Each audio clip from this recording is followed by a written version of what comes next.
Bismillah, Assalamualaikum warahmatullahi wabarakatuh. Alhamdulillah, wassalatu wassalamu ala rasulillah wa ala alihi wa ashabihi wa man tabi'ahum bi ihsanin ila yaumiddin. Anak-anakku sekalian yang soleh, barakallahu fikum. Pada kesempatan yang baik ini kita akan melanjutkan pelajaran kita, yaitu pelajaran fiqih ibadah. Kita telah sampai pada halaman yang ke-28. Silakan dibuka halaman ke-28.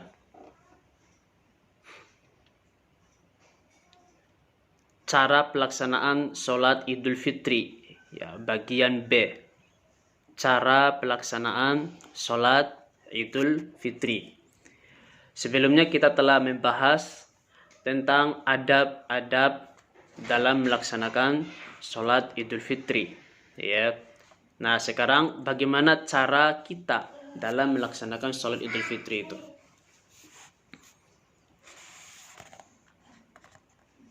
Untuk melaksanakan sholat Idul Fitri hendaknya kita memperhatikan beberapa hal sebagai berikut.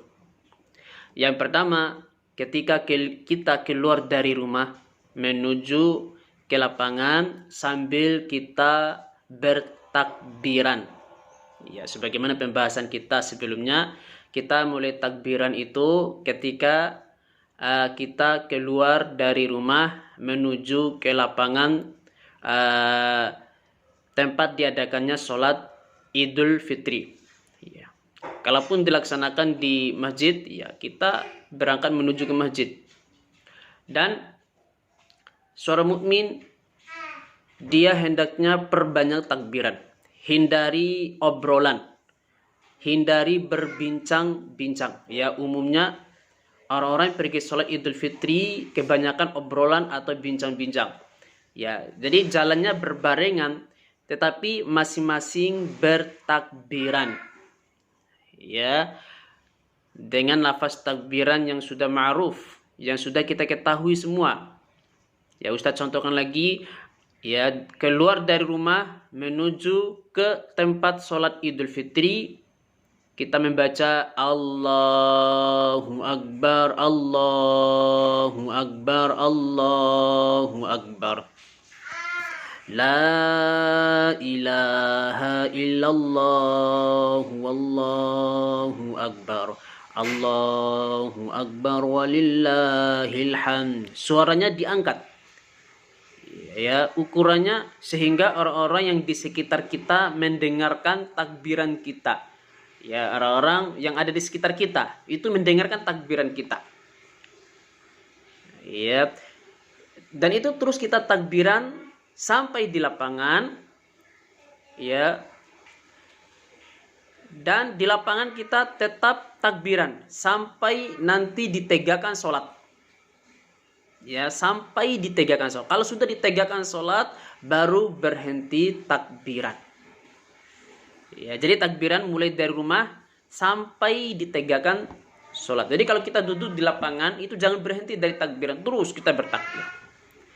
Kita bertakbir terus. Ya, sampai sholat itu ditegakkan.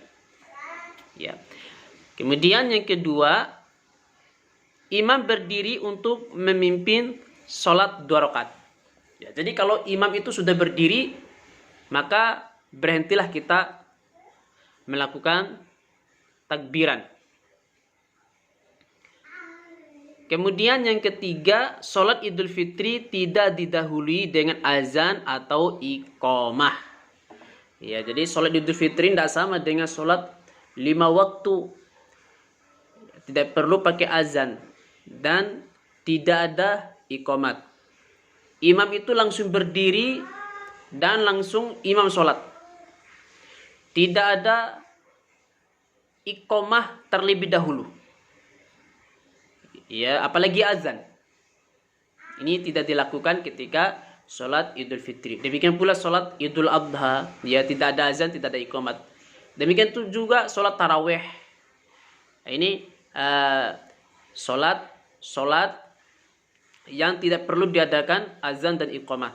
azan di iqamah itu hanya dikhususkan pada sholat wajib saja. Sekali lagi, azan dan iqamah itu hanya dikhususkan pada sholat wajib saja, seperti sholat subuh, sholat zuhur, asar, maghrib, dan isya. Selain daripada itu, maka tidak ada azan dan tidak ada iqamah. Jadi imam itu langsung takbir. Nah kemudian pada rakaat pertama bertakbir sebanyak 7 kali.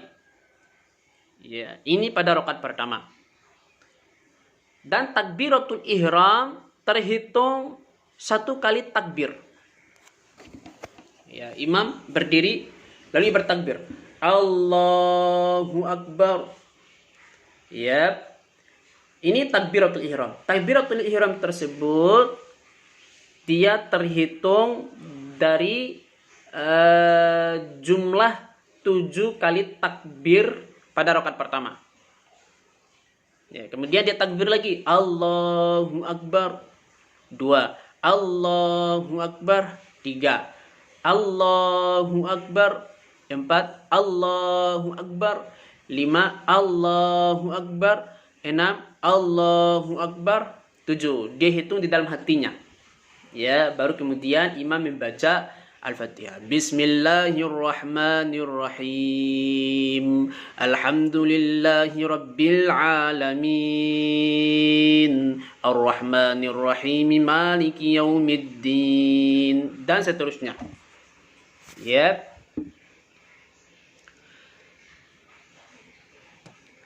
Imam membaca Al-Fatihah dan membaca surat Al-A'la. Ini pada rakaat pertama. Membaca Al-Fatihah, kemudian membaca Al-A'la. Setelah waladdallin, amin. Bismillahirrahmanirrahim. Sabbihisma rabbikal a'la. Alladzi khalaqa fasawwa walladzi qaddara fahada. Dan seterusnya. Ya, ini disunahkan kita membaca ketika sholat Idul Fitri. Pada rakaat pertama, setelah Al-Fatihah membaca Sabbihisma rabbikal a'la. Oke. Nah, kemudian ketika memasuki rakaat kedua, kita bertakbir sebanyak 5 kali. Kalau rakaat pertama tadi 7 kali, maka rakaat kedua sebanyak 5 kali. Yep. Ketika kita bangkit dari sujud, Allahu Akbar. 1. Allahu Akbar. 2. Allahu Akbar. 3. Allahu Akbar. 4. Allahu Akbar. 5. Ya. Bismillahirrahmanirrahim. Alhamdulillahi rabbil alamin. Ar-Rahmanirrahim. Maliki yaumiddin. Dan seterusnya. Ya. Kemudian dianjurkan untuk membaca surah Al-Ghasyiyah setelah Al-Fatihah. Rakaat kedua harus membaca surah Al-Ghasyiyah. Hal ataka haditsul ghasyiyah. Yep. Dan seterusnya. Jadi disunahkan pada rakaat pertama dia baca Al-A'la, Sabbihisma rabbikal a'la itu. Yang kedua, rakaat kedua dia membaca Al-Ghasyiyah. Nah, boleh dia memilih surat-surat yang lain. Silakan, ya boleh membaca surat-surat yang lain selain daripada Sabbihisma sama Al-Ghasyiyah tadi. Kemudian setelah salam, baru kemudian imam berdiri di atas mimbar, dia berkhutbah. Ya, kemudian tutup dengan doa. Ya, jadi khutbah Idul Fitri ia dilakukan setelah sholat.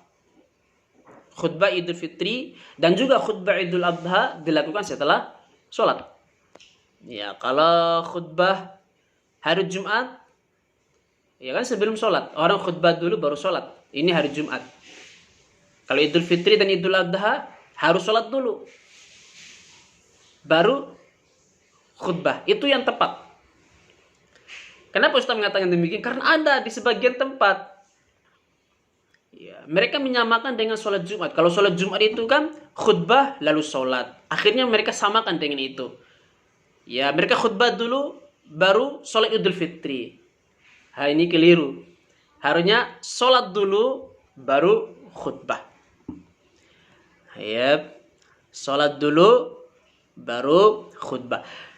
Ya, kemudian setelah selesai baru kemudian mereka pulang. Ya, seperti kata Ustaz tadi, ya kalau bisa dia ambil jalan yang lain dari arah dia datang tadi. Dia ambil jalan yang lain kalau dekat, ya kalau dekat. Ya kalau jauh ya tidak apa-apa, ya tidak perlu ya kalau jauh. Bertemu dengan teman-teman orang-orang, jangan lupa baca taqabbalallahu minna wa minkum, taqabbalallahu minna wa minkum, taqabbalallahu minna wa minkum. Ya, jadi lisan kita harus selalu baca itu dan basah dengan bacaan tersebut. Ketemu sama orang taqabbalallahu minna wa minkum, karena kita sudah berpuasa selama 1 bulan membaca Al-Quran, kita qiyamul lail dan seterusnya. Semoga Allah menerima amal ibadah kami dan amal ibadah kalian. Sampai kita pulang ke rumah, kemudian makan ya apa yang ada di rumah, tapi makan jangan terlalu berlebih-lebihan. Tapi anak-anakku sekalian, Idul Fitri itu artinya hari makan. Idul Fitri itu hari makan. Nah, maka oleh karena itu pada hari itu kita harus makan. Ya, tapi jangan makan berlebih-lebihan. Kalau Idul Adha itu artinya hari kurban. Kita makan hewan kurban kita. Ya, jadi ketika Idul Fitri kita jangan sampai makannya berlebih-lebihan. Ya, jadi balas dendam karena sudah 1 bulan kita puasa. Ketika Idul Fitri ya kita balas dendam, makan sebanyak-banyaknya. Apalagi hari Idul Fitri itu hari banyak makanan, ya kan? Ya, maka kita harus bisa kontrol diri. Jangan sampai karena itu makanan banyak, 1 bulan kita jarang makan, kita balas dendam, makan sebanyak-banyaknya. Hati-hati. Ya, ini bisa merusak pencernaan kita. 1 bulan itu pencernaan kita tidak lama tidak bekerja. Ya, jangan sampai pada hari Idul Fitri kita makan sebanyak-banyaknya, ini membuat pencernaan kita kaget. Nah, ini bisa merusak pencernaan dan bisa menyebabkan sakit. Tayyib, wallahu ta'ala alam, demikian cara pelaksanaan sholat Idul Fitri. Barakallahu fikum. Pada pertemuan yang akan datang kita akan membahas lafaz takbir dan sholat Idul Fitri pada hari Jumat. Wallahu ta'ala a'lam. Aqulu qouli hadza astaghfirullah li wa lakum innahu huwal ghafurur rahim. Assalamualaikum warahmatullahi wabarakatuh.